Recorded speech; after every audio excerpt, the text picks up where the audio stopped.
Hi, this is Patrick McKeen, and this is my final project for Islamic Civilizations, Modern Islamic Architecture. This is the Museum of Islamic Art in Doha, Qatar. It was built in 2006. It was designed by world-renowned architect I.M. Pei. He says the design was inspired by the mosque of Ahmed ibn Tulun in Cairo. Here's a picture, which was built in 876. He said that the thing that he found most beautiful about this mosque was the central cornice, which is a geometric progression from square to octagon to circle. And you can see how that's reflected in his design. Speaking of mosques, I'm covering, the big component of my project is modern mosques. This is the Faisal Mosque. It is the national mosque of Pakistan. It is in Islamabad. It's named after a Saudi king, King Faisal bin Abdul Aziz, who reigned from 1964 to 1975. He helped finance the project, which is why it is named after him. It is one of the largest mosques in the world, until it was surpassed in 1993. And it lacks, you can see it has a mix of modern and traditional architecture. It lacks a dome, but it still has minarets, which are actually more almost rocket-shaped than the traditional spire-shaped. It has a central courtyard with a central fountain for ablutions, which of course is standard for mosques, as it is part of the process. It was built in 1986, and it's shaped like a Bedouin's tent. The design was supposedly inspired by a Bedouin's tent, which of course makes sense, given that Islam was founded in the Arabian Peninsula amongst the Bedouin tribes. This is a comparison between the King Faisal Mosque and the Blue Mosque, also known as the Sultan Ahmed Mosque, which was built in 1616. 370 years later, much more modern style, but you can still see the similarities. Another example of a modern mosque is the Malacca Strait Mosque, also known as the Masjid Salat Malacca. It is on Malacca Island in Malacca Town in Malacca State in Malaysia. It was finished in 2006. You can see it's very interesting because it has the pointed arches on the entrance and exits, but on the corner pieces you see it's sort of like a more organic shape with the lead-ins, and you can see the dome, which is bright gold, and blue, which of course is standard design, but very interesting colors and which are not so traditional. You can see it does have the minaret, which has double layers of pointed arches. The interesting thing about this mosque is that at high water it's supposed to seem like it's floating on the water. This is the Crystal Mosque.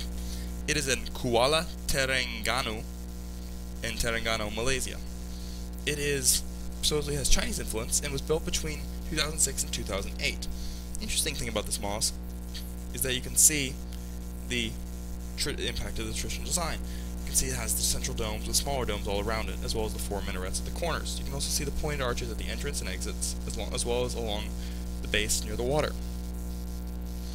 It is a traditional style mosque built in modern materials. It's built in steel and glass, which lets it make the very beautiful colors it does and makes at night. It's also the world's first quote-unquote smart mosque, complete with IoT facilities and Wi-Fi coverage for tourists and for people who want to use their smartphone or laptop before or after prayer. Of course, you would not use these during prayer.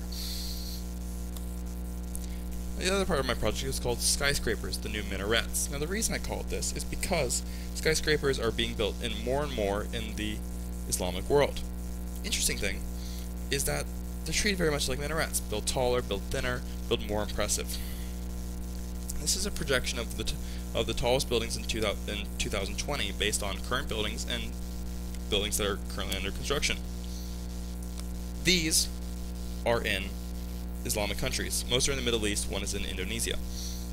Now, you can see the Burj Dubai on the second from the left, and there's one on the left which is even taller. It's called the Kingdom Tower, and it's being built in Jeddah, Saudi Arabia.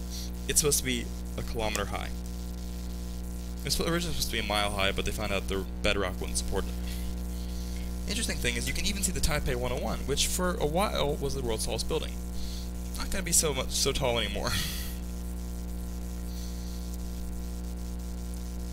I'm only covering two of the buildings, and the first one I found is Burj Al Alam. It was started in 2006 and it was expected to be completed in 2012, but they haven't made much progress because it was put on hold because of lack of funds. It's supposed to be 1,670 feet tall. The name means World Tower, and it's going to be built in Dubai. It's designed to resemble a crystal flower, which of course meets the Islamic tradition of plant imagery in their designs. The other skyscraper is my personal favorite building out of all of these. is the Abraj al-Bait, also known as the Mecca Royal Hotel Clock Tower. It's a stone's throw away from Islam's holiest site, the Masjid al-Haram, which contains the Kaaba, as you can see in these pictures. It is the second tallest building in the world currently, because it has almost been finished. The building's built, they just got to do the inside mostly. Second tallest building in the world, tallest hotel, tallest clock tower, and the world's biggest clock. The clock, just for scale, is 151 feet in diameter, and the minute hand is 22 meters, or 70 feet long. The entire top is covered in 2 million LEDs, which help illuminate the clock and illuminate the tower during the night. It's 1,972 feet tall, and costs $15 billion to build. They got their money's worth though, because it's currently the world's largest building in terms of square footage, with over 16 million square feet, which of course helps with its two plans. Its biggest plan is housing for the Hajj. When millions of pilgrims swarm Mecca, they need to have places to stay. This, of course, will help. The imagery above the clock faces is Arabic script. On the north and south faces, it says "God is great," of course referring to the first surah of the Quran, and on the east and west, it just says the Quran. You can also see golden domes on top of the corners, a tribute to standard Islamic architecture. Also on top is 21,000 white and green lights, symbolizing Islam and the Saudi Arabian flag, which will flash 5 times a day to call people to prayer, effectively making it the world's largest minaret.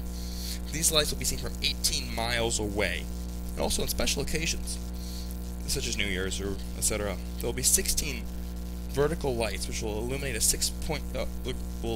sky 6.2 miles up, sort of like the tribute and light at Ground Zero. Finally, in a nod to standard Islamic design, the clock faces are made up of mosaics with 68 million pieces each, which of course, is the very intricate mosaic and tiling design which we've come to expect from mosques in this learning this year. Top is also a 23 meter tall golden crescent, which is covered in hammered gold and is also and as we know, the crescent is a symbol of Islam. This tower, being right across from the holiest site in Islam, is not an offense. It is a tribute. It's showing. It's like the second tallest building in the world is effectively just meters away from Islam's holiest site, and is designed to help serve Islam's holiest site as a call to prayer and as a housing for the millions of people who come to pray there every year. The Saudi Arabian government, by building this, is doing justice to a beautiful religion, and I think they've done it well. Overall, the Middle East is moving, and other Islamic countries around the world are moving more and more towards modern architecture, but they're retaining Islamic traditional design, with tributes to it in almost every building that's being built, from the Burj Khalifa to the Burj Al Arab to the Abraj al-Bait. These towers and skyscrapers and every other type of building have their own unique sense of beauty, mixing the old and the new, which creates a new blend of architecture all its own, modern Islamic. That's the end of my presentation. Thank you for listening, and have a great summer. Oh wait.